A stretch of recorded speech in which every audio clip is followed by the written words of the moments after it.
મેહુલભાઈ આજે 8 દિવસથી જે માણસ ખેડૂતો માટે એ તો ખોટું નહીં બોલે ને. જો ઈ એમ કે મનોજભાઈનો 1% રોલ આંદોલન તોડવામાં છે તો હું જાહેર જીવન છોડી દઈશ. આપણે બધાએ થોડા સમય પહેલા સુરેન્દ્રનગરના રતનપર ગામમાંથી વાડીમાંથી એક વિડીયો જોયો, જેમાં એક આંદોલન તોડવા તરીકે એક વ્યક્તિનું નામ આવ્યું અને એ છે મનોજ પનારા. ખેડૂતો એવો આક્ષેપ કર્યો કે ખેડૂતોનું જે ગાંધીનગરનું આંદોલન હતું એ તોડવામાં મનોજ પનારાનો હાથ છે. મનોજ પનારા જે મોરબીથી છે અને નેહુલ અમૃતિયા જે જેતપર ગામમાં અત્યારે ખેડૂતોનું આંદોલન ચાલી રહ્યું છે એના હીરો છે. એટલા માટે કારણ કે કેટલા દિવસથી જે આંદોલન ચાલી રહ્યું છે એમાં નેહુલ અમૃતિયા એ આંદોલનમાં ઉપવાસ ઉપર બેઠા છે અને જે રતનપર ગામના ખેડૂત પ્રતાપસિંહ ટાંકે જે આક્ષેપો કર્યા છે કે મનોજ પનારા અને નેહુલ અમૃતિયા જે રાત્રે વાત કરતા હતા એ હું સાંભળી ગયો હતો અને એની વાતચીતનો જે વિડીયો છે એ ગુજરાતના અવાજના માધ્યમથી આપણે એ ઇન્ટરવ્યુ પણ મૂકેલું છે.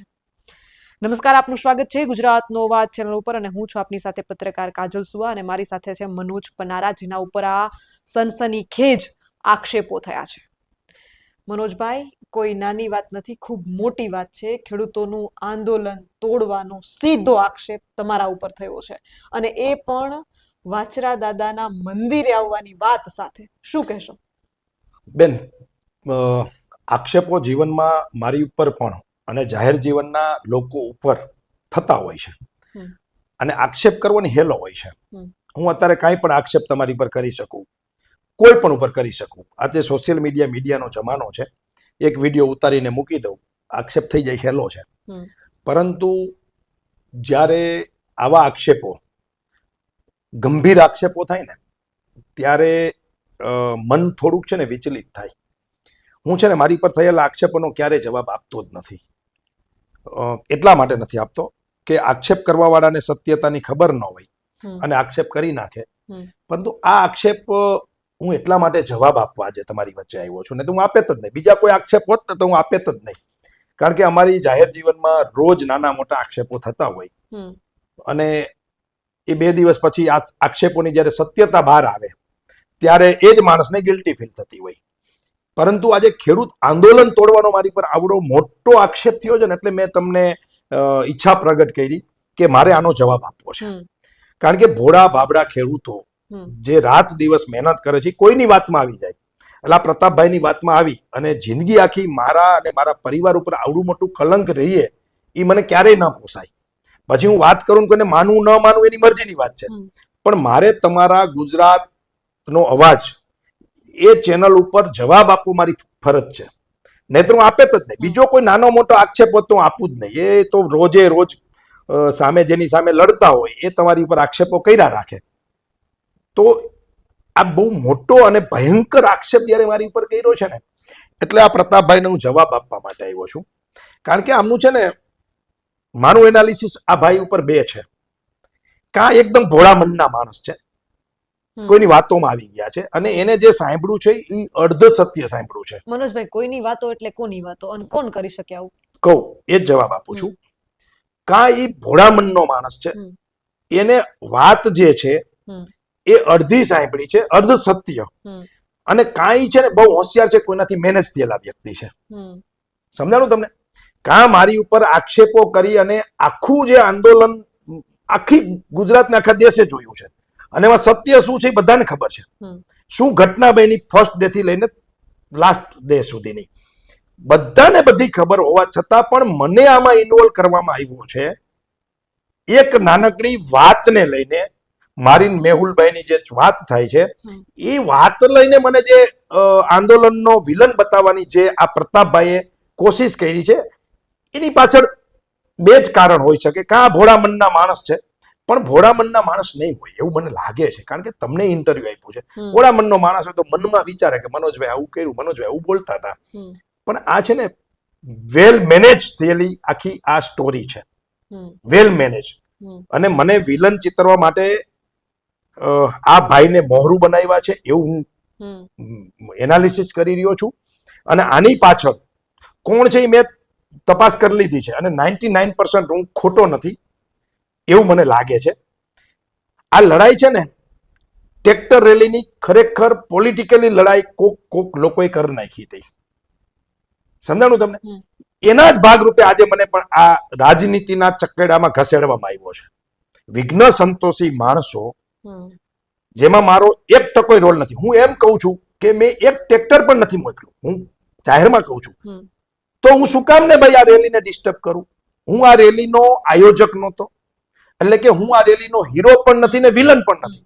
હું એક ખેડૂતના દીકરા તરીકે આ રેલીમાં ગયો હતો, એક સમર્થન આપવા. મારી પાસે જે સમજણ છે, આંદોલનોનો અનુભવ છે, એના કારણે હું એક સમર્થક તરીકે ગયો હતો. પછી કોઈને એની ઈ સમર્થક તરીકે હું જવાથી કોઈને ચૂક કોઈ પડી હોય અને મારી ઉપર પ્રી પ્લાનિંગ તમારા માધ્યમથી, તમારી ચેનલના માધ્યમથી મને બદનામ કરવા માટે આવડું મોટું એક કલંક કોઈ મેનેજ કરીને મારી ઉપર નાખતું હોય તો મારો ફરજ બને છે કે એને હું જડબાતોડ જવાબ આપું. એ જે લાઈન તમે સાંભળી છે, આપણે હમણાં મેં તમને પાછી રિપીટ સંભળાવી છે, શું કહેશો એને લઈને? બેન, ઘટના એવી છે કે 14 તારીખે રાત્રે અમે લોકો 5 વાગે સાંજે મોરબીથી 2-3 ગાડી લઈને અમદાવાદ જઈ રહ્યા હતા. અમારા મનમાં પિક્ચર ક્લિયર હતું કે રાત્રિ રોકાણ જ્યાં પણ થશે ખેડૂતોનું, ત્યાં થોડી વાર રોકાશું, એમની સાથે વાતચીત કરશું અને આગળ અમદાવાદ જઈને રોકાઈ જશું. સવારે સીધા જ અમદાવાદ પછી શાંતિપુરા ચોકડીએ પહોંચશું. એટલા માટે અમે 2-4 ગાડીઓ લઈને બધા મિત્રો નીકળીએ છીએ.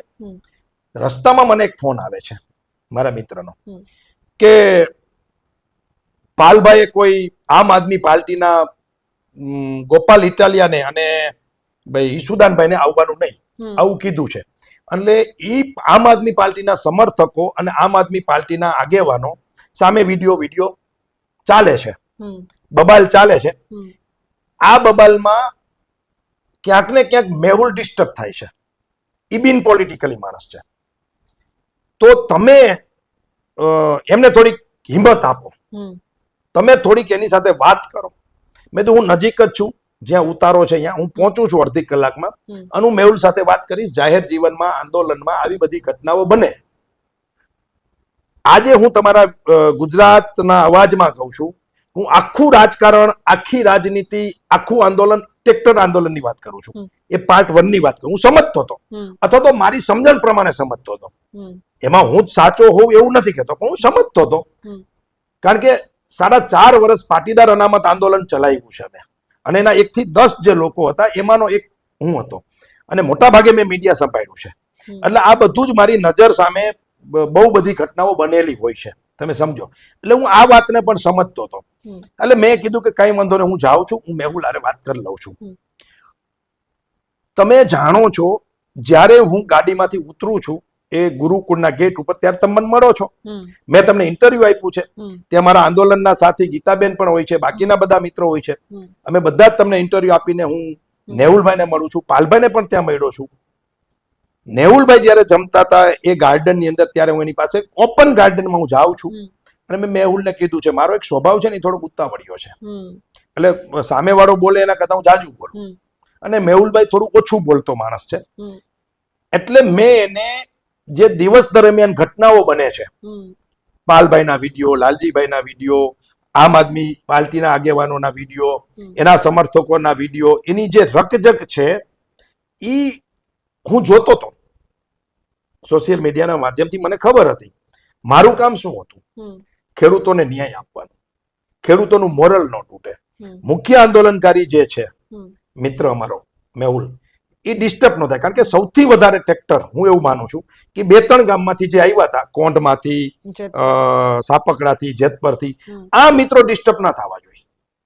જે ખરેખર ખેડૂતો માટે લડાઈ લડી રહ્યા છે એ મિત્રો નારાજ ન થાય, ડિસ્ટર્બ ન થાય, એની મનસ્થિતિ બગડે નહીં. જે ખેડૂતો આવ્યા છે એની મનસ્થિતિ ડિસ્ટર્બ ન થાય, એટલા માટે મેં મેહુલને ત્યાં મળું છું. ઓપન એની થાળીમાંથી હું જમું છું, અને કદાચ તમે નજીકમાં જ જમતા હતા, આઈ થિંક સો, મને એવું યાદ છે. એટલે તમે મીડિયા મારી બાજુમાં બેઠું છે, ત્યાં હું મૂર્ખ છું કે આંદોલનને કોઈ ડિસ્ટર્બ થાય એવી વાત કરું, ઓપનમાં વાત કરું? આ પ્રતાપભાઈને ખબર નથી. આંદોલન તોડવા વાળા જાહેરમાં, ઓપનમાં, બગીચામાં ખાતા 50 માણાની વચ્ચે વાત ન કરે. ઈ તોડવા વાળા છે ને ક્યાંક બીજે હોય અને તૂટી જાય આંદોલનો. દુનિયાભરના કેટલાય આંદોલનોએ કેટલાય લોકોએ તોડ્યા છે, એના ગદ્દારો બન્યા છે. હું ખેડૂતોનો દુશ્મન ન બનું એટલા માટે તમને હું જવાબ આપવા આવ્યો છું. ને તો હું આ બીજા નાના મોટા આક્ષેપોનો જવાબ પણ નથી આપતો, તો તમે નવરાય ન થાવ. આજે નરેન્દ્ર મોદી કે રાહુલ ગાંધી કે કેજરીવાલ ત્રણેય નેતાઓ પર દિવસમાં 100 આક્ષેપો થાય છે. શું બધાને ચોખવટ કરતા ફરે છે? ના ફરે. પરંતુ ખેડૂતોના મનમાં મારા માટે ક્યાંય ખોટો ભાવ ન રહે, આટલી મહેનત કર્યા પછી. એટલે હું તમારા વચ્ચે જવાબ આપું છું. હવે ભાઈ એમ બોલે છે, જે બોલે છે એ બધાએ જોયું છે, એનો હું તમને ભાવાર્થ કહું છું. મને ફોન આવ્યો, હું આવું છું ત્યાં, મેહુલ સાથે બેસું છું, તમને મળું છું. એ દરમિયાન હું એને એમ કહું છું કે પોલિટિકલી જગ્યાએ છે. તું નવો છો રાજનીતિમાં, જાહેર જીવનમાં, આંદોલનમાં, એટલે તું ચિંતા નહીં કરતો, અમે તારી પડખે બેઠા છીએ. સમજાય છે મારી વાત? તું ચિંતા નહીં કરતો, બેઠા છે, જે થશે જોયું જશે. તું જમીને શાંતિથી સુઈ જા. રાત બહુ મોડી થઈ ગઈ હતી, સવારે જે થશે જોઈ લેશું. તું ચિંતા કરમાં. ત્યાં ડખો હતો. એક ટીમ એમ કહેતી હતી પોલિટિકલી પાર્ટીને કે આપણા સમર્થકોને પાછા લઈ જાઓ. એક ટીમ એમ કહેતી હતી કે ના આમ કરો. મારે તમારા માધ્યમથી બે ટીમના લોકોને, અને જે ભાઈ આ પ્રતાપભાઈ છે અને જેને મને એવું લાગે છે કાંઈ નિર્દોષ છે ને કાંઈ એને કોઈ ચડાવ્યા છે, જેને ચડાવ્યા છે એવા લોકોના મારે તમારા માધ્યમથી નામ એટલે નથી લેવા કે અલ્ટિમેટલી ખેડૂતના આંદોલનને નુકસાન થશે. આજે પણ ચાલે છે આંદોલન. પરંતુ એક ટીમ મેહુલને એમ કહેતી હતી કે આપણે પાછા વયા જાય, એક ટીમ એમ કહેતી હતી કે ના તમે આમ કરો. એટલે મેં એને એક મિડલમેન તરીકે, સમજદાર માણસ તરીકે, સામાજિક રાજકીય આગેવાન તરીકે એમ કીધું છે કે તું ચિંતા ન કર, અમે છીએ તારી જોડે, તું એકલો નથી. આપણે જેના માટે આવ્યા છીએ એ લડાઈ લડવાની છે. સમજાણું તમને? હું એને એ કહું છું. બીજું એમ કે છે ને કે કોઈ એમ કીધું કે જોરથી ના બોલો સાંભળી જાય, એટલા માટે કે ત્યાં ઘણા બધા ખેડૂતો હતા.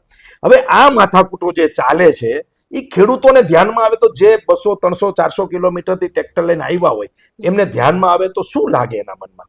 એટલે આપણે એમ કીધું કે ભાઈ તમે આ વાતને સ્ટોપ કરો. આ વાતનો વિસ્તાર કરવા જેવી વાત નથી. કારણ વગરના ખેડૂતોના મનમાં શંકા કુશંકા જાય એના કરતા તમે આ વાતને સ્ટોપ કરો. બેન, આખા આંદોલનના પાર્ટ 1 ની વાત કરું છું. મારો રોલ એટલો જ છે કે હું ત્યાં મેહુલને હિંમત દેવા આવ્યો કે ચિંતા ન કરતો. પોલિટિકલી બંને પાર્ટીના નેતાઓ જે કરતા કરવા દે, તું મક્કમતાથી આગળ વધ, જે થશે એ જોઈ જશે, ઈશ્વર કઈ સારું કરશે. આ વાત કરવા માટે હું મેહુલને ત્યાં મળ્યો હતો. બીજે દિવસે હું ત્યાં શાંતિપુરા ચોકડી હતો. મેં ઘણા બધા ટીવીમાં ઇન્ટરવ્યુ આપ્યા છે. હવે આ પ્રતાપભાઈ મારે કેવું છે, અને જે લોકો મને વિલન સમજે છે એને મારે કેવું છે કે આંદોલન તોડવાનું મારી ઉપર જે આ ભાઈ આક્ષેપ કરે છે, આક્ષેપ અને મને ડિસ્ટર્બ કરવાનું જેના થ્રુ એ કરી રહ્યા છે, એ મને ખબર છે કોના થ્રુ કરે છે, શું કામ કરે છે, એની પાછળનું શું પોલિટિકલી કારણ છે એ મને ખબર છે. પરંતુ મારે પ્રતાપભાઈને એના જે ખેડૂતો મને નેગેટિવ જોઈ રહ્યા છે ને કેવું છે કે આંદોલન તોડવા વાળો માણસ પાર્ટ 2 માં રાત દિવસ મહેનત કરે આંદોલનને આગળ વધારવા માટે. બેન, આજે તમે જોવો છો, અત્યારે મને ફોન આવે છે, જે બસો અમે મોકલી છે બપોરે બહેનોની, એના માટેના ફોન આવે છે તમારી સામે. કઈ બસ ક્યાં જશે? એક વાત. બીજી વાત, એ જ દિવસની પાર્ટ 1 આંદોલન ટ્રેક્ટર રેલીની વાત કરું છું. આ બધી ઘટનાઓ બની જાય છે શાંતિપુરા ચોકડીથી સાંજે. મને એક્ઝેક્ટ ટાઈમ યાદ નથી, તમે મને ત્યાં મેદાન ઉપર મળેલા. બેન, તમારા ધ્યાનમાં મૂકી દઉં કે આ બધી બબાલોની વચ્ચે હું સ્ટેજ ઉપર જાઉં છું. પ્રતાપભાઈ બરાબર સાંભળજો, તમે મારી પર આક્ષેપ કર્યો છે એટલે તમને કહેવા માંગુ છું આ ગુજરાતના માધ્યમથી, હું પહેલો વ્યક્તિ છું એ સભાના સ્ટેજ ઉપર જાઉં છું અને હું માઇક લઉં છું. સમજો તમે, માઇક હું એકલો, કોઈ ખુરશી 50 હતી, કોઈ સ્ટેજ ઉપર બેઠું નહોતું. એ કેનું બોર્ડ છે, કેનું બેનર છે, કાંઈ વિચાર્યા વગર ખેડૂતોના હિતમાં, ખેડૂતોનું મોરલ ન તૂટે એટલા માટે હું સ્ટેજ ઉપર જાઉં છું. પેલું માઇક હું લઉં છું. બેન, આંદોલન તોડવું હોય તો ઘરે વયો જાય કે સ્ટેજ ઉપર આવે? પેલું માઇક લઈને હું ખેડૂતોના સમર્થનમાં, સરકારના ખોટા નિયમો સામે, અદાણી અને અંબાણી કંપનીઓ સામે હું ભાષણ કરું છું સ્ટેજ ઉપરથી. ત્યારે મીડિયા પણ નહોતું, મીડિયાના કેમેરાઓ લાગેલા હતા સ્ટેન્ડ સામે, મીડિયાના કેમેરા પણ નહોતા, ખાલી સ્ટેન્ડ હતા. સમજાય છે તમને? મારા ભાષણ પછી મીડિયાના કેમેરાઓ આવે છે, મારા ભાષણ પછી ખેડૂતો રોડ ઉપર જોર જોરથી હું અવાજથી જય સરદાર, જય જવાન, જય કિસાન આવા નારા લગાવું છું. સમજાણું તમને? એટલા માટે કે રોડ ઉપર અવાજ મારો પહોંચે અને જે ખેડૂતો ખરેખર સભામાં આવવા માંગે છે એને ખબર પડે કે સભા ચાલુ થઈ ગઈ છે એટલે ખેડૂતો આવે. ખેડૂતો આવ્યા. હું જયારે રોડ ઉપરથી આવું છું ત્યારે પણ મારી જોડે ખેડૂતોને લઈને આવું છું સભા સ્થળ સુધી, અને સભાનું સંચાલન અને માઇક ચાલુ કરી દઉં છું. સંચાલન નહીં પણ માઇકમાં હું ભાષણ આપવા માંડું છું. મારા સાથે ગીતાબેનને હું જોઉં છું નીચે, એમને પણ હું બોલાવું છું કે ગીતાબેન તમે ઉપર આવો અને હવે તમે બોલો. ગીતાબેન બોલે છે, પછી લાલજીભાઈ, પાલભાઈ અને બાકીના જયેશ પટેલ અને અમુક ખેડૂત આગેવાનો, ભાવનગર વાળા આપણે બાપુ ભરતસિંહ, આ બધા જ લીડરો પછી સ્ટેજ ઉપર આવે છે. નવસાદભાઈ સોલંકી, ખેડૂત આગેવાનો, લગભગ પછી તો સ્ટેજ ભરાઈ જાય છે, પછી ભાષણો ચાલુ થાય છે અને પછી પાલભાઈનું પણ ભાષણ થાય છે, લાલજીભાઈનું ભાષણ થાય છે. એને શરૂઆત સ્ટેજ ઉપરથી કરનાર પેલો મનોજ પનારા છે. કદાચ બેનું ચેલેન્જ સાથે કહું છું કે મનોજ પનારાએ જો આ માઇક સ્ટેજ ઉપર ચડીને એકલા હાથે હિંમત કરીને ના લીધું હોત તો કદાચ આ સભા પણ તે દિવસે ના થઈ હોત. મેં મારી સામે દ્રશ્ય જોયું બેન, 15 ટ્રેક્ટર સામે ઉભા હતા. એમાં એક પતિ પત્ની કપલ બેઠું હતું, થોડા ખેડૂતો ટ્રેક્ટર ઉપર બેઠા હતા. એ ભલે ગુજરાત ભરમાંથી આવ્યા છે, કચ્છથી આવ્યા છે, જામનગરથી આવ્યા છે, બોટાદથી આવ્યા છે, બહુચરાજીથી આવ્યા છે, મોરબી જિલ્લામાંથી આવ્યા છે, હળવદ તાલુકામાં બધા હશે, મને ખબર નથી. પણ ત્યાં સામે મારી સામે 15 ટ્રેક્ટરો અને 50 લોકો આ ટ્રેક્ટરો ઉપર બેઠા હતા અને નીચે થોડા લોકો ઉભા હતા. એ હિંમત આંદોલનને ફરીથી પુનર્જીવિત કરવાની જો કોઈ તેવડ ધારી રાખી હોય, ઊભું કર્યું હોય ને સ્ટેજ ઉપરથી ભાષણ કર્યું હોય અને બધા જ લોકોને સ્ટેજ ઉપર આમંત્રિત કર્યા હતી, મનોજ પનારા છે. ભાઈ કેવી રીતે પ્રતાપભાઈ આક્ષેપ કરી શકે કે મનોજ પનારાએ આંદોલન તોડ્યું? આંદોલન તોડવા વાળા ત્યાં ન હોય. તમે કોઈ ઘટનાને બીજી રીતે તમે જોઈ લો. રાતે હું શું કહેવા માટે મેહુલ અમૃતિયા પાસે બેઠો હતો એ વાતને તમે ઊંધી રીતે રજૂ કરો મીડિયાના માધ્યમથી. તમે મારી કેરિયર અને મારી હાથ પેઢીને ખેડૂત આંદોલનનું પાપ લાગે એવું ભાષણ કરો છો મીડિયામાં. તમને શરમ નથી આવતી? અને તમે માતાજી કુળદેવીના ખોટા સમ ખાવ છો, તમે વાછરા દાદાના ખોટા સમ ખાવ છો. મારે બેન આ વિવાદને મોટો નથી કરવો, વધારવો નથી. નહીતર એમના કુળદેવીને ત્યાં પણ હું દીવો ઉપાડવા જઈ શકું એમ છું અને વાછરા દાદાનો પણ ધૂપ હું ઉપાડવા તૈયાર છું. આંદોલન મેં તોડ્યું 1% ક્યાંય સાબિતી થાય તો એ જે વાત છે એ અલગ છે મારા ભાઈ. મારું કામ ઈ છે પ્રમોટ કરવાનું. આજે પણ નેહુલને હું પ્રમોટ કરું છું. ત્યાંની ટીમ છે એને હું, મને ફોન આવે અથવા તો ફોન કરીને હું કહું છું કે મજબૂતાઈથી લડજો, ખેડૂતોના હિતમાં લડજો. સમજાય છે બેન તમને? એટલે જે મિત્રો એવું સમજતા હોય કે મનોજ પનારા આનો વિલન છે, એને મારી હાથ જોડીને વિનંતી છે કે ભાઈ 2017ના આંદોલનમાં તો આખી સરકાર કેન્દ્રની અમારી સામે હતી, એ અમને તોડવાના પ્રયત્ન કરતી હતી, ખરીદવાના પ્રયત્ન કરતી હતી. એની સામે નથી જોઈ કે આ નાયતને અમે 11% અનામત અપાયું છે. અને એક નહીં, પટેલોને નહીં, માત્ર 56 જ્ઞાતિઓ જે બિન અનામતની હતી એને અમે 10% અનામત અપાયું છે. અને એના કારણે એને કોઈનું નુકસાન કર્યા વગર, એસટી એસસી ઓબીસી ના મિત્રોને નુકસાન કર્યા વગર એક્સ્ટ્રા 10% અપાયું છે. અને દરેક સમાજના 5 વર્ષની ઉંમર નોકરીમાં જે ક્રાઇટેરિયા હતો 30 વર્ષનો, એ 35 વર્ષનો થયો દરેક સમાજ માટે, દરેક સ્ટુડન્ટો માટે. એ અમારા આંદોલન પછી થયો. આજે દરેક સમાજના લોકો, ગુજરાતભરના લોકો ટોલ ટેક્સ કારનો નથી ચૂકવવો પડતો. એનું દેન અનામત આંદોલન અમારી મહેનત છે. આજે બિન અનામત વર્ગના જે લોકોને નિગમ અને આયોગમાં 1600 કરોડ રૂપિયા સરકાર દર વર્ષે આપે છે, ફૂડ બિલ આપે છે, ભણવા માટેનું પૈસા આપે છે. એની પાછળ અમે રાત દિવસ માર ખાધો છે, જેલમાં ગયા છે, 14 દીકરાઓ ગુમાવ્યા છે અને 4.5 વર્ષ ઘર છોડીને આંદોલન કર્યું. એનું પરિણામ છે આજે એક રેલીમાં મનોજ પનારાના સરકાર કે આ નેતાઓ ફોડી નાખે એવી તાકાત છે કોઈ ગુજરાતના નેતામાં? તેથી 4.5 વર્ષમાં ન ફોડી શક્યા. અને બેન ઈ આંદોલનના કારણે તો આ 98 પર આવી ગયા હતા. પાતળી બહુમતીથી એની સરકાર બની હતી 2017માં. ઈ સરકાર સામે, અને આજે ઈ જ સરકાર છે, એની સામે ખેડૂતો માટે લડીએ છીએ, એની માનીતી કંપનીઓ સામે લડીએ છીએ. અને કોઈ અમને ફોડી જાય ને અમે ફોડી આંદોલન ફોડીએ? આવું પાપ કરીએ અમે? આ ભાઈએ પાપ કર્યું છે. સિરિયસલી કહું છું, આ ભાઈએ કોઈના કહેવાથી પાપ કર્યું છે. અને જે હશે એ મારો ઉપરવાળો જાણે. હું ખોટો હોય તો એની સજા મને મળવી જોઈએ. હું તમારા જાહેર ગુજરાતના અવાજથી કહું છું. મને સજા મળવી જ જોઈએ. જો આ ખેડૂત આંદોલન મેં તોડ્યું હોય, મારો 1% ને 0.1% રોલ હોય તો મને કુદરત એની સજા આપે. અને જો આ ભાઈ કોઈનાથી મેનેજ થઈને બોલતા હોય, જો એની ભાવનાથી બોલતા હોય તો હું જતું કરી દઉં, એવો માણસ છું. પણ જો કોઈનાથી મેનેજ થઈ, કોઈનું પપેટ થઈ અને કોઈના કેવાથી બોલતા હોય તો કુદરત એને માફ નહીં કરે. આ વાસ્તવિકતા છે. એનાથી વધારે તમે કઈ કહેવા માંગતા હોય તો કહી શકો છો. એનાથી વધારે બેન હું તમને કહેવા માંગુ છું, એ સભા પૂરી થયા પછી મને તમે નીચે મળો છો. બેન સમજો, તમે આંદોલન તોડવા વાળો માણસ એ સભાનું સંચાલન કરે છે, પેલું માઇક લે છે, લોકોને આમંત્રિત કરે છે અને નીચે ઉતરીને તમારી આંખમાં એક પત્રકાર, મારે શું તમારી લેવા દેવાતું બેન? હું તો આંદોલનનો વિલન હોય તો તમે આંદોલનના તો સમર્થક છો, તમે જેટલું કવરેજ કર્યું છે એટલું કદાચ કોઈ નહીં કર્યું હોય. ઈ બેન કાજલબેન સુવા, ગુજરાતનો અવાજ, ઈ બેનને હું નીચે એમ કહું છું, જે મારી સામે બેઠી છે બેન, એને હું એમ કહું છું કે બેન ચિંતા ન કરો, એ તો કાલ ફરીથી આપણે આંદોલન કરશું સરકાર સામે. આંદોલનોમાં આવી ઘટનાઓ બને, આવું થાય, આપણે કોઈ ઉપર દોષ નથી નાખવો, કોણ ખોટું કોણ સાચું એવું બોલવું નથી, આપણે એમાં પડવું જ નથી. મિસઅન્ડરસ્ટેન્ડિંગ, જેને જે કર્યું એને કુદરત સમજશે. ખેડૂતોની જેને હાય લીધી હોય એને કુદરત સજા આપશે, આપણે નહીં આપીએ. આવું તમને કહું છું, તમારા માધ્યમથી કહું છું, તમારા આજે પણ રેકોર્ડ હશે. બેન ચિંતા ના કરો, ઢીલા પડવાની જરૂર નથી, આપણે ફરીથી લડશું ભાઈ બેન. આ સમયે ત્યાં ગીતાબેન, બીજા 50 ખેડૂતો હોય છે, તમારી આંખમાં આંસુ હોય છે. મેં એમ કહું છું કે બેન મેં આવું બધું બહુ નજીકથી જોયું છે. આ મનોજ પનારા આંદોલનના સભા સ્થળ છોડવા વાળો કદાચ 1 થી 5 જે છેલ્લા લોકો હતા એમાં હું હતો.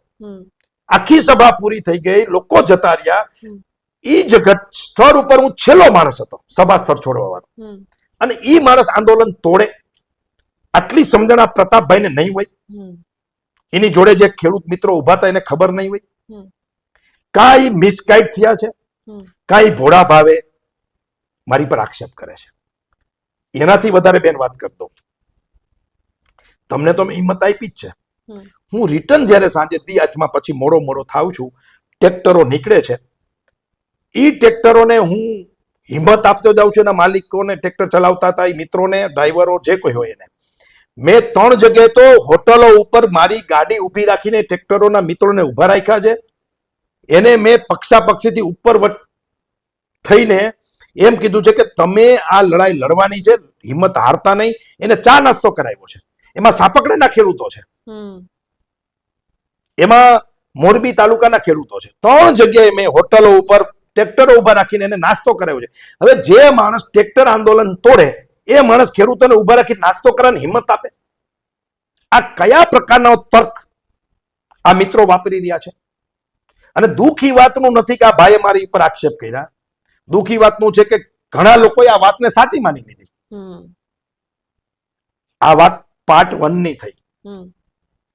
બેન પાર્ટ 2.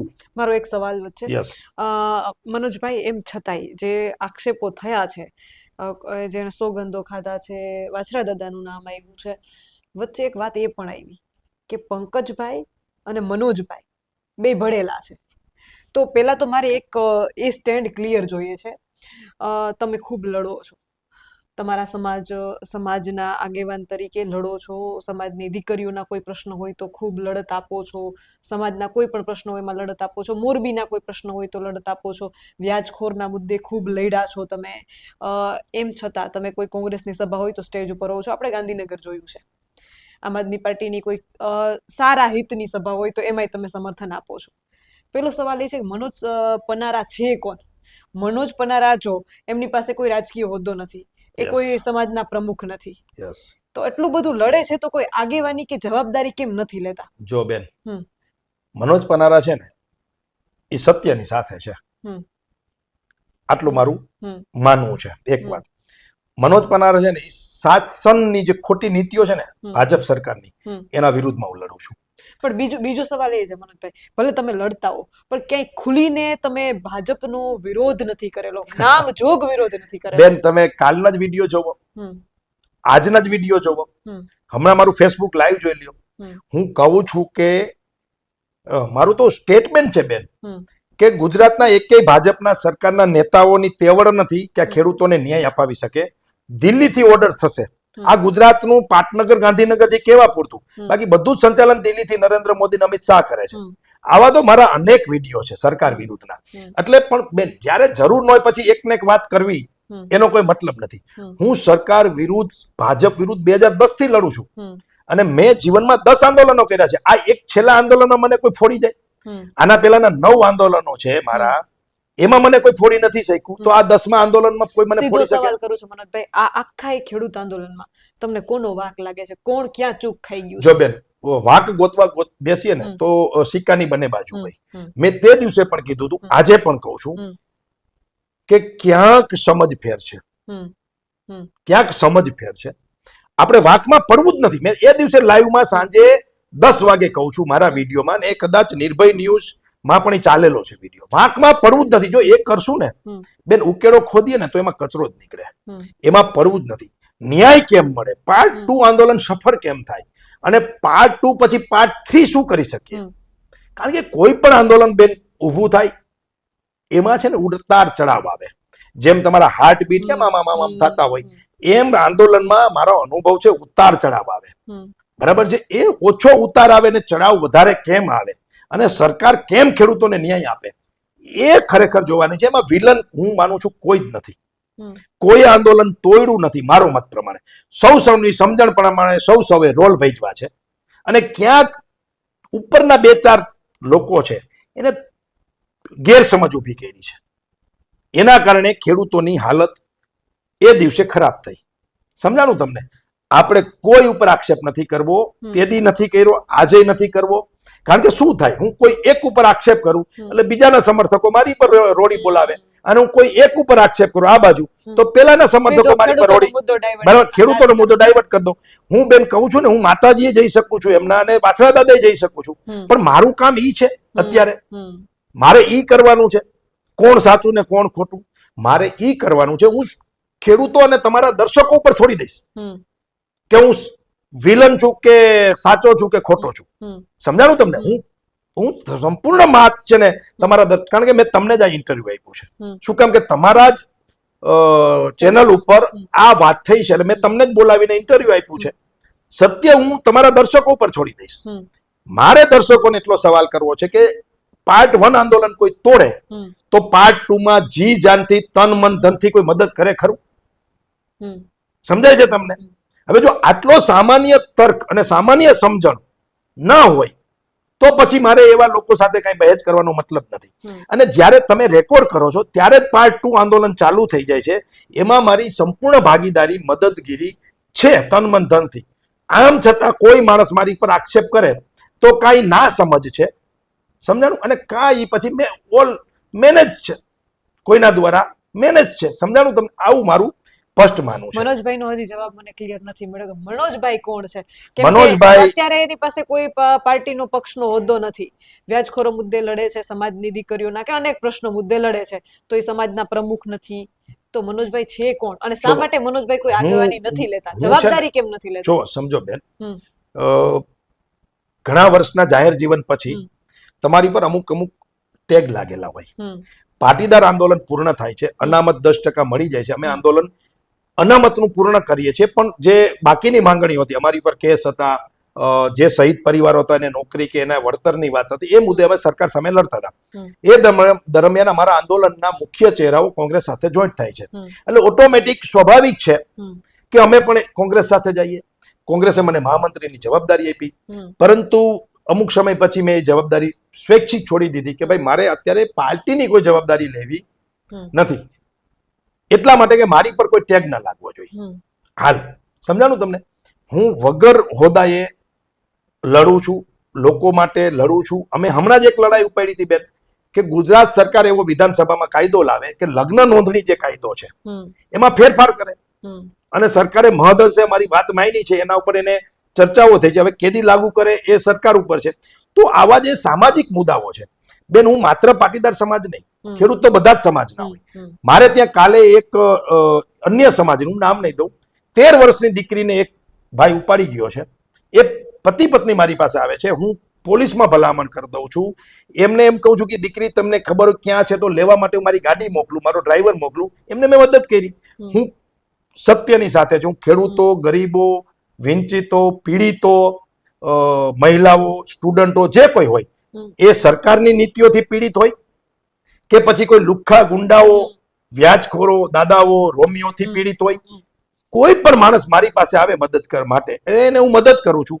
મારી સ્પષ્ટ વિચારધારા હું તમારા લાઈવના માધ્યમથી કહું છું કે મારી સ્પષ્ટ વિચારધારા કોંગ્રેસ સાથે છે. મને કોંગ્રેસ પાર્ટી ગમે છે. એ સરદારની પાર્ટી છે, ગાંધીની પાર્ટી છે, મૌલાના આઝાદની પાર્ટી છે. મને એની વિચારધારા એ દેશની સ્વતંત્રતામાં લડતી પાર્ટી છે. અને આજે પણ સાચા મુદ્દાઓ સાથે રાહુલ ગાંધી લડે છે. પ્રદેશના પ્રમુખ અમિતભાઈ ચાવડા સાચા મુદ્દાઓ માટે લડી રહ્યા છે આવી તાનાશાહી પાર્ટી સામે. એટલે મને કોંગ્રેસ પાર્ટી ગમે છે અને હું કોંગ્રેસ પાર્ટી સાથે જોડાયેલો છું. આજે પણ મને કોંગ્રેસ ગમે છે, એની સાથે હું જોડાયેલો છું. એ ગુજરાતના અવાજમાં કહું છું, તમારી સામે કહું છું, બરાબર છે. એટલે હું છાછ લેવા જાઉં ધોણી હંકરતો નથી, પરંતુ મને પ્રત્યક્ષ કોંગ્રેસનું હોદ્દો લઈને કામ નથી કરવું. શા માટે? મારા વિચારો એ છે કે હું જો એક પાર્ટી સાથે જોડાઈ જઈશ, એના જ હોદ્દાથી કામ કરીશ તો ઘણા બધા કામો મારાથી નહીં થાય. પાર્ટીનું કામ પછી મને ક્યાંક પ્રભારી બનાવે. મને ગઈ વખતે જુનાગઢનો પ્રભારી બનાવ્યો હતો. મેં કીધું ભાઈ મને એટલો સમય નથી કે હું ત્યાં જઈને કામ કરું. મને મારા જિલ્લામાં કામ કરવું છે, લોકો માટે કામ કરવું છે અને લોકો માટે મારે લડવું છે. સમજી ગયા તમે? એટલે હું સીધો હોદ્દો લઈને કામ નથી કરતો.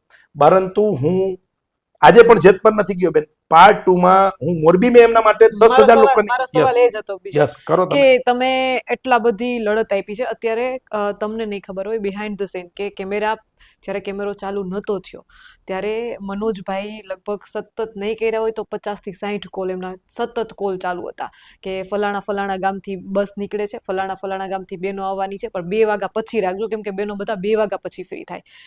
આ બહેનોનું જે બસો જેતપર ગામમાં જે આંદોલન ચાલી રહ્યું છે ત્યાં તમે વિડિયા જોઈ શકો છો કે રોજ કોઈને કોઈ બસોથી બહેનો એ ઉપવાસ આંદોલનની છાવણીની મુલાકાત લે છે. એ ખેડૂતોના જેતપર ગામના ખેડૂતોની હિંમત વધારે છે, એમને સાથ સહકાર આપે છે. તો આ બધી બસો આવે છે ક્યાંથી અને એનું આયોજન કરે છે કોણ? કેમ કે આ આયોજન બંધ વગર તો કામ થઈ જ ના શકે ને. કોઈક તો હશે ને કે જે આયોજન કરતું હશે કે ફલાણા ગામથી આજે આટલી બહેનો આવવાની છે, ફલાણા ગામથી આટલી બસો આવવાની છે. તો એ બધું જ આયોજન મનોજભાઈ કરે છે અને મેં એ મારી નજરે જોયું છે, મારા કાને સાંભળ્યું છે. અને આ રેકોર્ડિંગ શૂટ કરતા પહેલા પણ અડધી કલાકનો એમને સમય લીધો કે બેન બસોમાંથી નીકળી ગઈ છે, વચ્ચે આપણે ડિસ્ટર્બ થશે તો હું એક વખત એ બધું એનો ફોન જે છે એ બધો કમ્પ્લીટ કરી લઉં, બેનો બધા ત્યાં પહોંચી જાય પછી આપણે ઇન્ટરવ્યુ શરૂ કરીએ. તો એ તો ક્લિયરલી કહેવું પડે. પણ હવે સવાલ એ છે મનોજભાઈ, આટલી બધી મહેનત કરો છો જેત પર ગયા વગર, કેમ કે આમાં સામાન્ય રીતે શું થતું હોય કે ભાઈ ચૂંટણી લડવી છે અથવા રાજકારણમાં રહેવું છે કે રાજકારણમાં છીએ તો ભવિષ્યમાં જવું છે તો પોતાનો ચહેરો મોટો કરતા હોય છે. વ્યક્તિગત રીતે પોતાનો ચહેરો મોટો કરે કે ભાઈ હું લાઇમલાઇટમાં આવવું જોઈએ તો મને મત મળશે ચૂંટણી લડીશ ત્યારે. તો આટલી બધી મહેનત કરો છો જેત પર, તમે અત્યારે તો તમારી પાસે કોઈ હોદ્દો નથી, તમે બિન રાજકીય જ છો, તો જેત પર જતા કેમ નથી? નહીં, હું છે ને કેવા ખાતર કહી દઉં હું બિન રાજકીય છું તો એ વ્યાજબી નથી. મારો અંતરનો આત્મા એમ કે છે હું રાજકીય માણસ છું. હું સામાજિક અને રાજકીય માણસ છું. સમજાય છે બેન? હું એવું ખોટું બોલું જ નહીં ક્ષણિક સ્વાર્થ માટે. હું રાજકીય માણસ છું એવું માનવું છે મારું. અને જેતપરની જે કમિટી છે એમને કીધું છે કે રાજકીય લોકોએ છાવણીના સ્ટેજ ઉપર આવવું નહીં. સમજાણું તમને? અમારે બિન રાજકીય આંદોલન ચલાવવું છે. તો હું સ્પષ્ટ માનું છું, ભલે અત્યારે મારી પાસે રાજકીય હોદ્દો નથી પણ હું રાજકીય જ આગેવાન છું, સામાજિક આગેવાન છું. એટલે મારે ત્યાં નથી જવું. હું બહારથી કેમ મદદ ના કરી શકું? ઘણા લોકો આજે પણ ત્યાં ભાઈએ જેમ આક્ષેપો કર્યા ને એવા આક્ષેપો માટે તૈયાર બેઠા છે મારી ઉપર. તમે જાહેરમાં કામ કરતા ને તમારા દુશ્મનો પણ થાય. બેન હું તમને સહજ અત્યાર સુધી કેટલી બસો તમે મોકલાઈ? અત્યાર સુધી 15 બસો ગઈ છે અને એક આયોજન છે 25 તારીખે 1111 બહેનો મોકલવી, એના માટે 15-17 બસો થશે તો એ પણ અમે મોકલવાની તૈયારીઓ કરી રહી છે. એ આખું વ્યવસ્થિત રીતે પ્લાનિંગ ચાલી રહ્યું. એનું હું એકલો જસનો ભાગીદાર નથી. એ જે સોસાયટીની બહેનો કામ કરે છે, વિસ્તારની બહેનો આયોજન કરે છે, બસો વાળા અમારા પ્રેમભાઈ છે, મિસ્ત્રી છે પોતે, એ અમને હેલ્પ કરે છે. હાવ નજીવા ખર્ચે અથવા તો ડીઝલના ખર્ચે બસો મોકલે છે. બીજા ગણેશ ટ્રાવેલ્સ વાળાનો પણ કાલ ફોન હતો કે ભાઈ અમે પણ તમને મદદ કરશું. તો કહેવાનો મતલબ આખા બધા જ, આ કોઈ મનોજ પનારા એકલાનું આંદોલન નથી અને મનોજ પનારા એકલા આમાં કામ કરતા નથી. અનેક યુવાનો, મહિલાઓ, ભાઈઓ, બહેનો બધા જ મદદ કરી છે. માત્ર 200 નહીં, રાત્રે પણ ખૂબ લોકો જઈ રહ્યા છે. પણ હું આપણા સવાલનો જવાબ આપી દઉં કે બેન, હું એટલા માટે જેતપર નથી જતો કે હું મારી જાતને રાજકીય માણસ માનું છું. મારે વિધાનસભા લડવી છે. હું દોણી લેવા જાઉં છાસ હંગરુઈ માણસ જ નથી. મારે કોંગ્રેસમાંથી ટંકારા પડધરી વિધાનસભા લડવી છે. હું ખેડૂતોને અપીલ કરું છું કે મને મદદ કરજો. તમારા વચ્ચે રહેવા વાળો માણસ છું, બરાબર. તમને તમારા માટે લડું છું, બોલું છું. તમે મને મદદ કરજો. પછી પ્રજાએ નક્કી કરવાનું છે 2.5 લાખ મતદારોએ શું કરવું. અને આજે જે આક્ષેપો થયા છે ને, એના મૂળમાં હું ટંકારા પડધરી વિધાનસભા લડવા માંગુ છું, એની પાછળનું રાજકારણ આ જ છે. મને રાજકીય રીતે બદનામ કરવા, ખેડૂતો ની સામે મને વિલન ચિતરી દેવા માટે જ. કારણ કે ટંકારા તાલુકાના પણ ખૂબ ટ્રેક્ટરો આવ્યા હતા, સાવડી, સરાયા, બીજા બધા ગામ, મને એક્ઝેક્ટ ખબર નથી, પણ ટૂંકમાં એ વિસ્તારના ખેડૂતો હતા. એટલે મને પોલિટિકલી ડેમેજ કરવા માટે એવું મારું માનવું છે. ફરીથી કહું છું કે આ ભાઈ કા ભોળા ભાવે વાત કરે છે અને કા પ્રી પ્લાનિંગ મને બદનામ કરવા માટે ટંકારા પડધરી થી આખું આયોજન ગોઠવાનું છે. સમજાણું તમને? વિલન સાબિત કરવા માટે. પરંતુ હું જેતપર પાર્ટ 2 ની વાત કરું, ખૂબ મદદ કરીએ છીએ, ખૂબ મહેનત કરીએ છીએ. બેન, તમારા ધ્યાનમાં મૂકી દઉં, 19 તારીખે આંદોલન તો 2-3 દી પહેલા શરૂ થઈ જાય છે, પણ 19 તારીખે હું એક અપીલ કરું છું મોરબીના પાટીદારોને, અન્ય જ્ઞાતિના ખેડૂતોને જે મોરબીમાં રહીએ છે. કારણ કે અહીંયા છે ને પાટીદાર વસ્તી વધારે છે, એટલે સ્વાભાવિક છે કે તમે 100 લોકો જોવો ને તો એમાં 90 તમને પાટીદાર દેખાય. સમજાણું તમને? પાટીદાર ખેડૂતો ખૂબ આજુબાજુના ગામડામાંથી વસે છે. અને હું એક પાટીદાર સમાજનો આગેવાન પણ છું, સામાજિક. એમાં કઈ દોણી છાસ લેવા જાય દોણી હંગરવાની વાત નથી. તો મેં એક અપીલ કરી, સારા બારે હું એક મેસેજ નાખું છું અમારા ગ્રુપોમાં કે આ જગ્યાએ એક મીટિંગ છે ખેડૂતોને મદદ કરવા માટે. અને તમે જોયું હશે 10,000 લોકો રાત્રે 9 વાગે એ સ્થળ ઉપર એકત્રિત થઈ જાય છે. અને ત્યાં આ જ છે વાત કે ખેડૂતોને મદદ કરવા આપણે પાનના ગલે ગપ્પા મારીએ છીએ રાત્રે. આપણો કામ ધંધો 8 વાગે પૂરો કરીને ઘરે આવીને વારું પાણી કરી ટીવી જોઈએ છીએ, પત્તા રમીએ છીએ, અથવા તો પાનના ગલે ગપ્પા મારીએ છીએ, કા ગ્રુપમાં બેસીને ગપ્પા મારીએ છીએ. તો આ સમય ખેડૂતો માટે આપો ને, આપણે ખેડૂતના દીકરા છીએ. બેન, એ અપીલ પછી એ કમિટી પણ સ્વીકારે કે હજારોની સંખ્યામાં ખેડૂતો ત્યાં જાય છે, યુવાનો જાય છે, ઉદ્યોગપતિઓ જાય છે, વેપારીઓ જાય છે, દરેક સમાજના જાય છે. તો આ આંદોલન કોઈ એક સમાજનું નથી, ખેડૂત સમાજનું છે ને. ખેડૂતનો કોઈ નાતી જાતિ ધર્મ હોતો નથી. પરંતુ મારી પર એક ટેગ છે કે હું પાટીદાર સમાજનો આગેવાન છું. મારી પર એક ટેગ છે કે હું કોંગ્રેસનો ચાહવા વાળો કે એનો કાર્યકર્તા કે એનો નેતા છું. આવું મારી પર ટેગ છે. હું કોઈ ટેગ ભૂસવા માંગતો જ નથી, બચાવ કરવા માંગતો જ નથી. છું તો છું, સામી છાતીએ કહું છું. પણ મારો અંતરાત્મા એમ કહે છે કે બિન રાજકીય આંદોલન ચાલે છે, એટલે મારે ત્યાં પ્રત્યક્ષ ન જવું જોઈએ. પરોક્ષ જેટલી મહેનત થાય, મદદ થાય એટલી કરવી જોઈએ. હું કરવાનો છું. જે દિવસે એમ કહેશે કે રાજકીય આગેવાનોને આવવું જોઈએ, એ દિવસે હું જવાનો છું, ખુલ્લી છાતીએ જવાનો છું. બીજી તમને ખ્યાલ નહીં હોય, પણ જેતપર હું તો રોજ જાઉં છું. એટલે અંદર ખાને ખેડૂતોમાંથી વાતો આવતી હોય કે ભાઈ જો આંદોલનનો કોઈ નિર્ણય આવી શકે એમ હોય તો એના માટે મનોજ પનારા જ્યારે મેદાનમાં ઉતરશે ત્યારે નિર્ણય આવશે. તો બીજો મારો સવાલ એ છે, શું લાગે છે, શું નિર્ણય આવશે? બેન, સરકારને ઝૂકવું પડે. એ સાબિત પાટીદાર આંદોલનથી પણ થયું છે અને કિસાન આંદોલન પંજાબ હરિયાણા થી પણ થયું છે. કોઈ પણની સરકારોને ઝૂકવું પડે, એમાં શંકાને સ્થાન જ નથી. બસ તમારે હિંમતપૂર્વક ડૈરા વગર લડવું પડે, અને લડશો તો સરકાર ઝૂકશે. આ વાત નક્કી છે. જે ખેડૂતો ત્યાં વાત કરી રહ્યા છે એટલા માટે કે મારો તજુર્બો છે બેન, કે આંદોલનના કેવા કાર્યક્રમો, કેવી રીતે આગળ વધારવું, અહિંસાના માર્ગે કેવી રીતે આગળ વધી શકાય. લોકોને અપીલ કરીએ તો આજે લોકો સ્વીકારે છે. સમજાણું તમને? લોકો શું કામ સ્વીકારે છે? કે આટલા વર્ષથી લડીએ છીએ, સતત લડીએ છીએ. બેન, તમે એવું માનો છો કે મને ભાજપની ઓફર નહીં હોય? તમે એવું માનો છો કે મને પૈસાની ઓફર નહીં કરી હોય?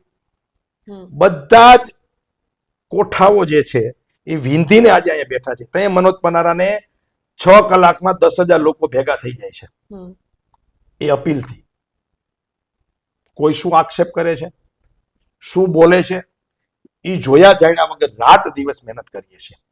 આ એક વિષયમાં નહીં, કોઈ પણ વિષય લોકોને પીડા કરતો આવે એટલે અમે લડીએ છીએ. એટલે લોકો અમારી પર ભરોસો રાખે છે. મારી આપના માધ્યમથી છેલ્લી એટલી અપીલ છે કે ખેડૂત મિત્રો, હું તમારી સાથે છું. તમે જ્યાં પણ બોલાવશો, મારા માટે પ્રતાપભાઈએ જે શબ્દ કીધા કે એમની સાથેની ટીમે જે કંઈ કીધા એ હું ભૂલી જવા માંગુ છું. હું કોઈને રાગ દ્વેષમાં માનતો નથી. હું ગાંધીના માર્ગે આંદોલન ચાલે ને ગાંધીનો ચાહક છું. સરદારની પ્રેરણા લઈને આગળ વધું છું. મને કોઈ માટે રાગ નથી, દ્વેષ નથી. મને કોઈ કંઈ કીધું હોય તો હું તરત ભૂલી જવા વાળો માણસ છું. જાહેર જીવનમાં બધું તમારે પચાવતા આવડવું જોઈએ. આના કાંઈ માથે ટોપલા બાંધીને ફરવાનું ન હોય, એ લેટ ગો કરવું જોઈએ.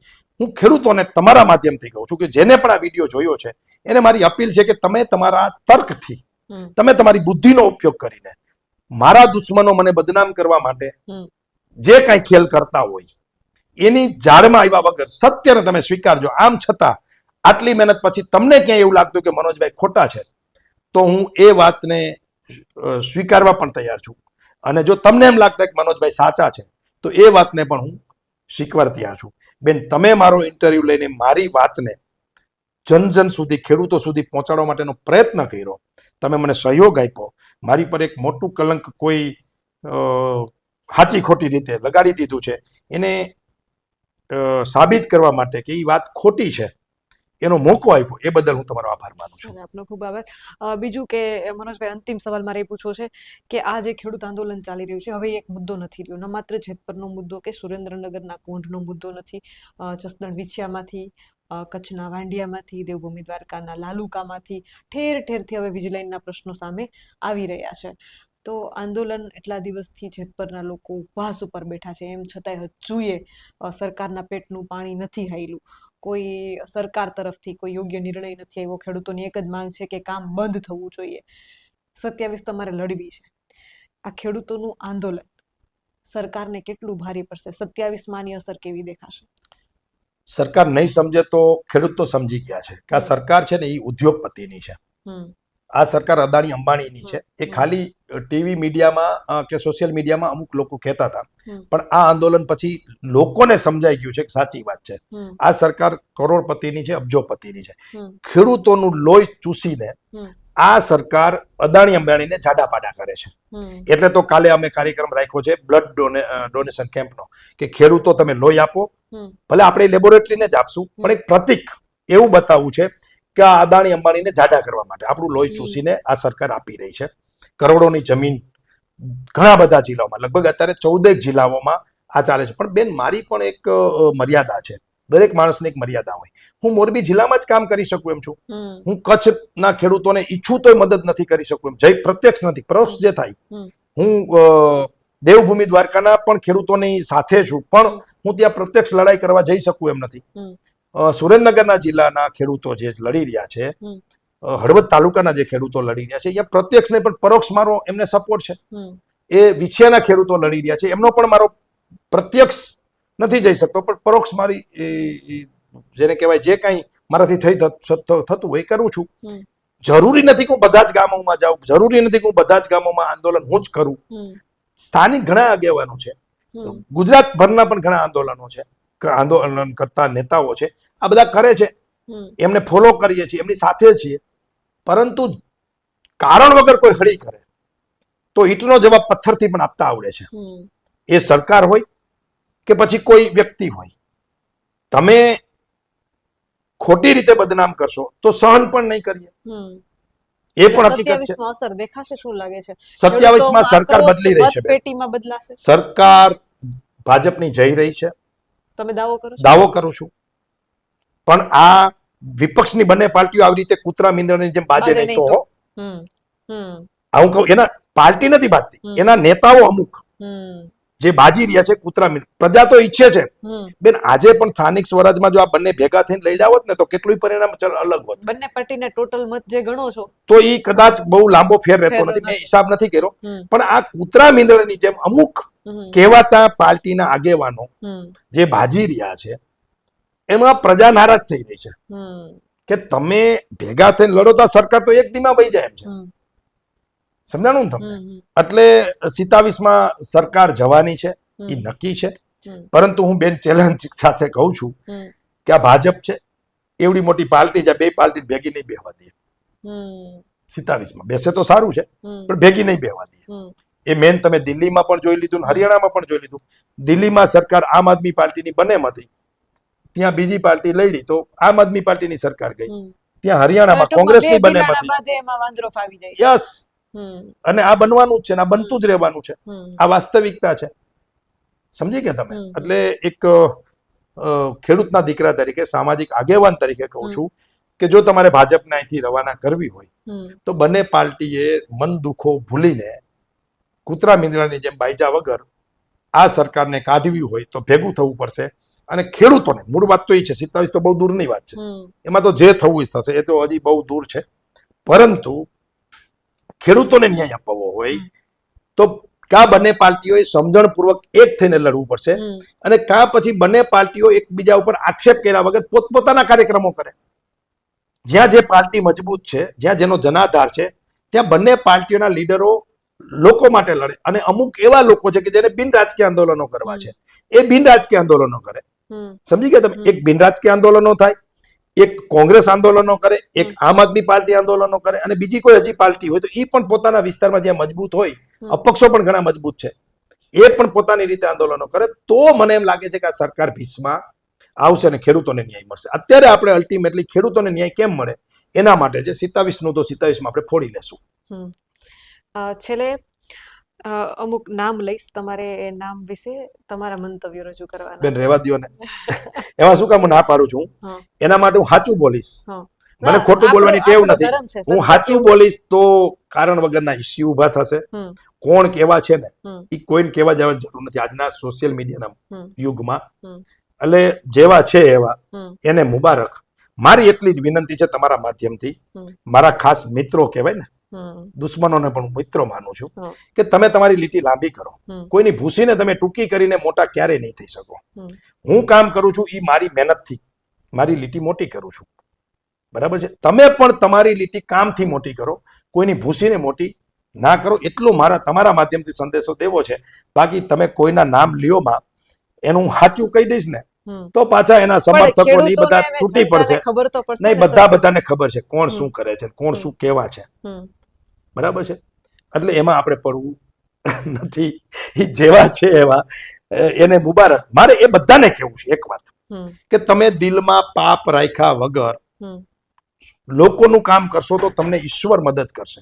તમારી મનોકામના જે કોઈ હશે એ પૂર્ણ થશે. અને તમે છાનુમાના કોકને ચડાવશો, કોકના વિરુદ્ધ બોલાવશો, લખાવશો તો હું નથી જોતો, તમે નથી જોતા, જનતા નથી જોતી, પણ ઉપરવાળો તો જોવે છો. અને બેન, કર્મ છે ને એ કોઈને છોડતું નથી, અને એ સરનામું પણ ભૂલતું નથી. હું અહીંયા ગમે તેવા ખોટા હાચા કર્મો કરી અને અમેરિકા શિફ્ટ થઈ જાવ ને તો અમેરિકા એ જ એડ્રેસે આવીને ઉભું રહે, હો બેન.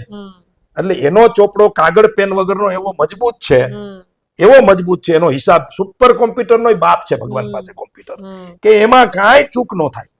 એટલે કર્મથી બીજો, ખેડૂતોના ખંભા ઉપર ખોટી રાજનીતિ કરી અને ખેડૂતોને ન્યાય મળે એવું કરજો.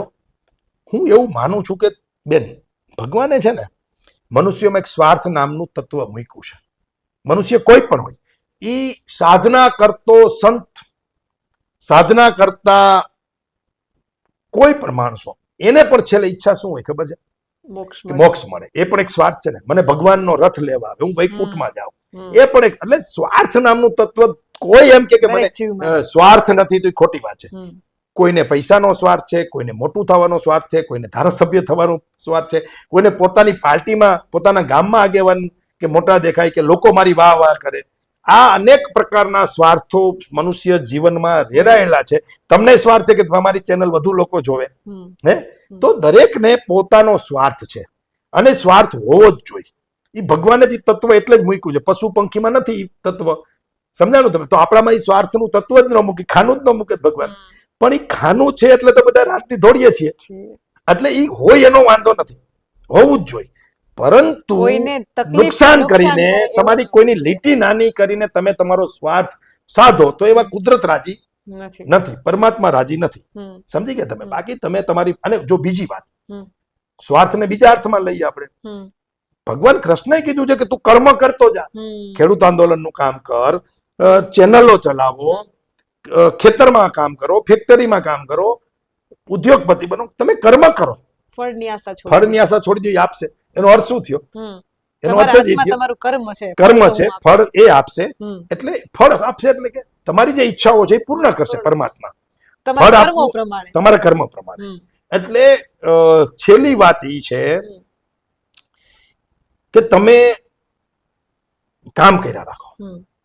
જ્યાં પણ છો અહીંયા જે પણ કરો છો. હમ. કોઈ ખેડૂત છે, કોઈ ડોક્ટર છે, કોઈ એન્જિનિયર છે, કોઈ વકીલ છે, હમ. કોઈ આંદોલનકારી છે, કોઈ નેતા છે, હમ. કોઈ સત્તામાં છે, કોઈ વિપક્ષમાં છે, કોઈ પત્રકાર છે, જ્યાં પણ તમે છો ત્યાં બને ત્યાં સુધી સત્ય કર્મની સાથે રહીને તમે તમારું કામ કર્યા રાખો, ફળ કુદરત આપશે. આપશે. એટલે તમારા માધ્યમથી પ્રતાપભાઈને પણ હું કહેવા માંગુ છું કે તમે ક્યારેક મોરબીમાં જો આવો હમ. તો કોઈને તમે પૂછજો કે મનોજ પનારા કોણ છે ને શું કરી રહ્યા છે. મારા દુશ્મનો હશે, કારણ કે બેન મારી પાસે કોઈ પ્રશ્ન લઈને આવે હમ. તો એમાં એક સાચો હોય ને એક ખોટો હોય. હમ. હું સાચાની તરફદારી કરું એટલે ખોટો છે, મારો વિરોધી થાય. હમ. એટલે હું જાહેરમાં કહું છું કે મારા 50% દુશ્મન છે, 50% દોસ્ત છે. હમ. કારણ કે જેને હું અડી ગયો હોય હમ. હે હમ. એ મારો દુશ્મન છે, હમ. અને જે મદદ કામ કરી કર્યું છે. હોય એ મારો સમર્થક છે. હમ. અને જાહેર જીવનમાં આવું તો રહેવાનું જ છે. હમ. એટલે થવાનું છે, રહેવાનું છે, ચાલ્યા રાખશે. પણ પ્રતાપભાઈને મારી વિનંતી છે કે તમે મને પ્લીઝ આવો ખેડૂતોનો વિલન ના ચિત્રો.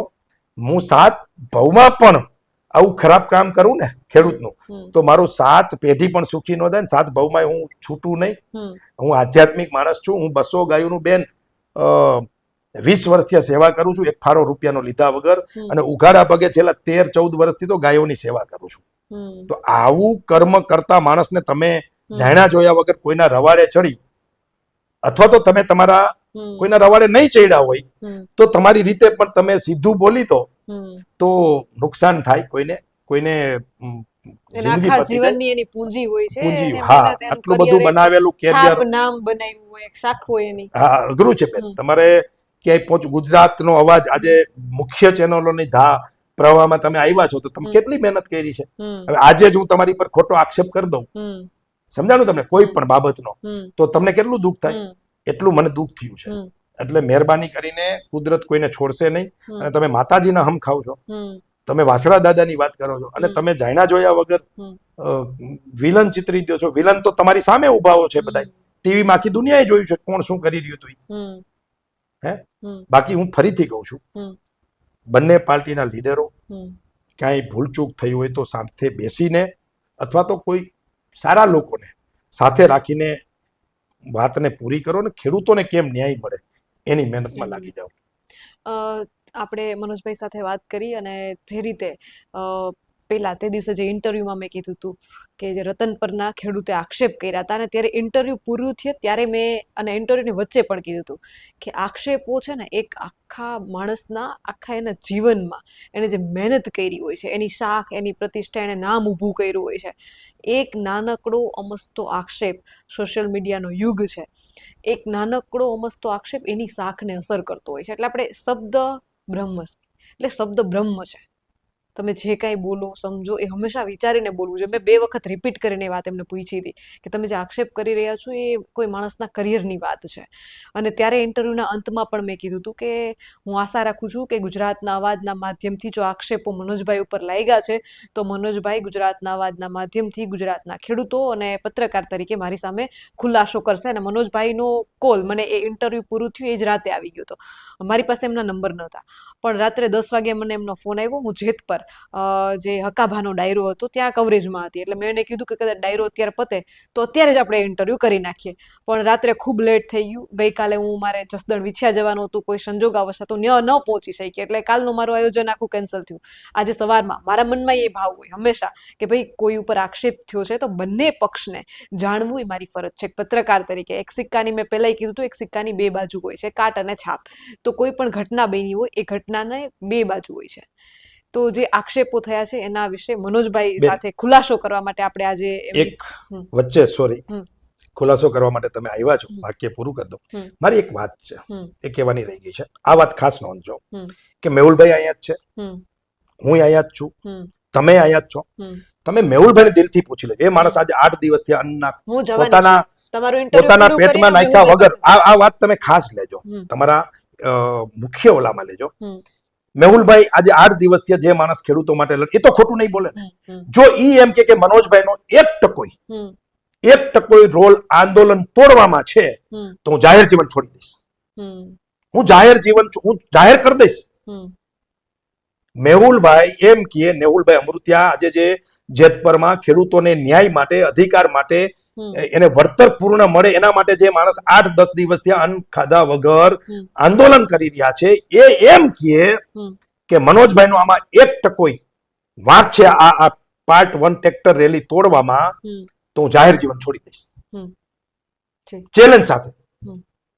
મને ખાલી એટલું જ મોકલી દેજો કે હા મનોજભાઈનો આમાં 1% રોલ છે આંદોલન તોડવામાં, એટલે હું જાહેર જીવન છોડી દઈશ. મારે બીજું કશું જ નથી કહેવું. આનાથી વધારે મારે કોઈ જ વાત તમારી ચેનલમાં કહેવાની હવે રહેતી નથી. જી. મનોજભાઈએ એના તરફથી જેટલી સ્પષ્ટતા હતી બધી સ્પષ્ટતા કરી દીધી છે અને આ ઇન્ટરવ્યુ પૂરું થાય પછી હું નેહુલભાઈ જે જેતપરમાં આંદોલનમાં બેઠા છે એમને મળવાની છું. એમની સાથે રાત્રે શું ચર્ચાઓ થઈ હતી આપણે એમની પાસેથી પણ ખુલાસો લેશું. આના વિશે તમારું શું કહેવું છે? તમારા મંતવ્ય કમેન્ટ કરીને જરૂરથી જણાવજો. કેમેરામેન રાજ પરમાર સાથે હું પત્રકાર કાજલ સુવા, આપ જોઈ રહ્યા છો ગુજરાતનો અવાજ.